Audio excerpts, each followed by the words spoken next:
और ये जो प्रोग्राम है सोमपाल जी के मकान पर हुआ है, तो उन्हें बहुत बहुत धन्यवाद। इस प्रोग्राम के संयोजक आयोजक पंकज प्रधान जी, हमारे बीच में समाजवादी पार्टी के विधानसभा अध्यक्ष मांगेराम जी, ओमपाल ठेकेदार जी, गुलाब सिंह मुखिया जी, जगमेर सिंह जी, ब्रिजपाल ठेकेदार जी, मामचंद जी और गांव किवाना के सभी मेरे सम्मानित बड़े बुजुर्ग भाई और सम्मानित मंच, आप सभी को नमस्कार।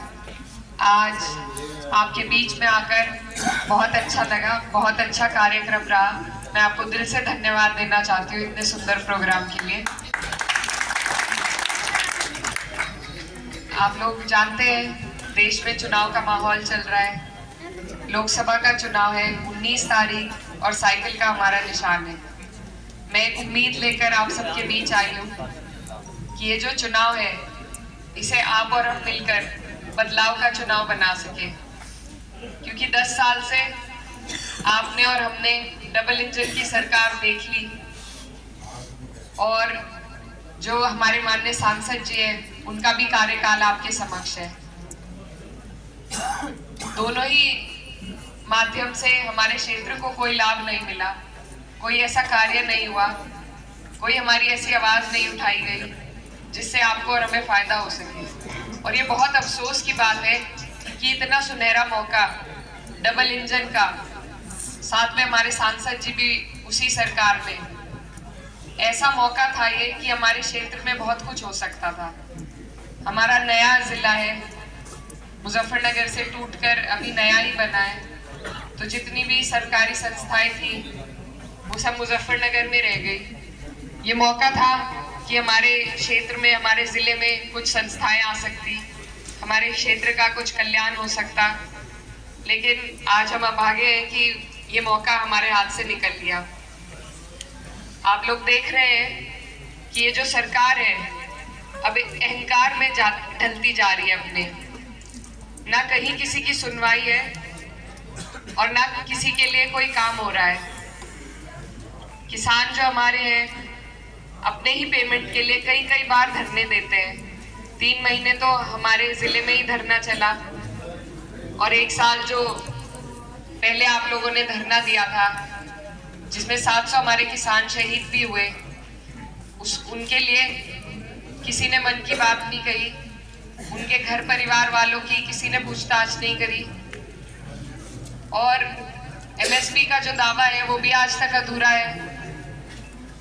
हमारा भुगतान आज तक बकाया है। ये मैं इसलिए याद दिला रही हूँ क्योंकि यही मौका है, यही टाइम है इन चीजों को याद रखने का। जब हम धरनों पे बैठते थे तो बड़े बुजुर्ग कहते थे कि जब वक्त आएगा तब बताएंगे, तो ये वही वक्त है जो आज आपके पास है। अगर हम इसमें चूक कर गए तो फिर हम सारी उम्र धरने ही देते रह जाएंगे।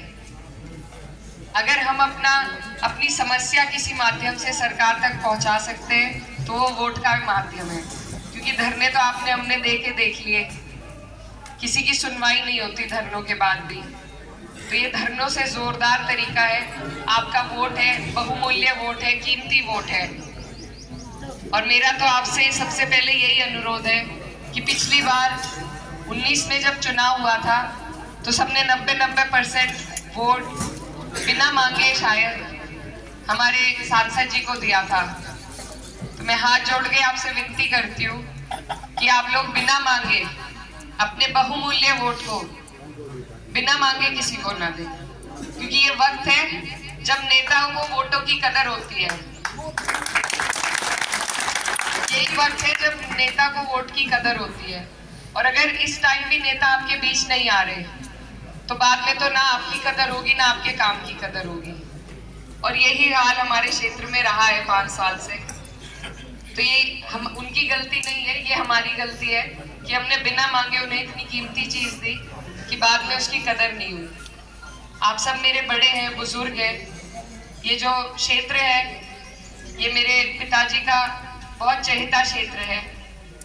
आप लोगों ने उन्हें बहुत प्यार दिया, मान सम्मान दिया और उन्होंने भी जी जान अपनी लगा दी सबके काम करने में। उनके हर जगह हर गांव में ऐसे टीले हैं, ऐसे घर हैं जिनका मुझे भी अभी पता चल रहा है। तो ये उनकी मेहनत है, उनकी फसल है, जिसपे आज मैं जिस लायक हूँ उनकी वजह से हूँ।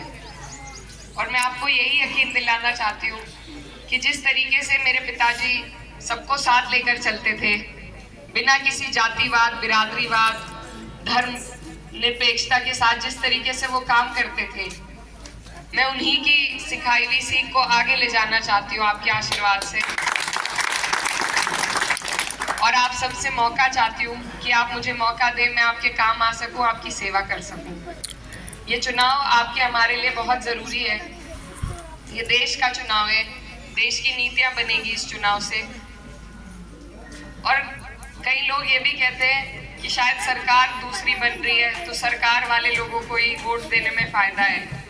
तो मैं बस ये कहना चाहती हूँ कि अगर वो फ़ायदा आपको मिलना होता तो वो मिल चुका होता। अब आगे आपके हाथ में है, आपको चयन करना है। मैं आपसे सबसे छोटी हूँ, लेकिन मैं आपको यकीन दिलाती हूँ कि आपके स्वाभिमान को मैं कभी ठेस नहीं पहुँचने दूंगी और आपकी हर लड़ाई मजबूती से लड़ने का काम करूंगी। मैं क्षेत्र की बेटी हूँ और मुझे बड़ी जिम्मेदारी दी है पार्टी ने। ये जिम्मेदारी मैं अकेले नहीं निभा सकती, इसमें मुझे आपके सबके साथ की, आपके सहयोग की जरूरत है। तो मैं आपसे आपके बीच में आपका आशीर्वाद लेने के लिए आई हूँ। बहुत बहुत धन्यवाद।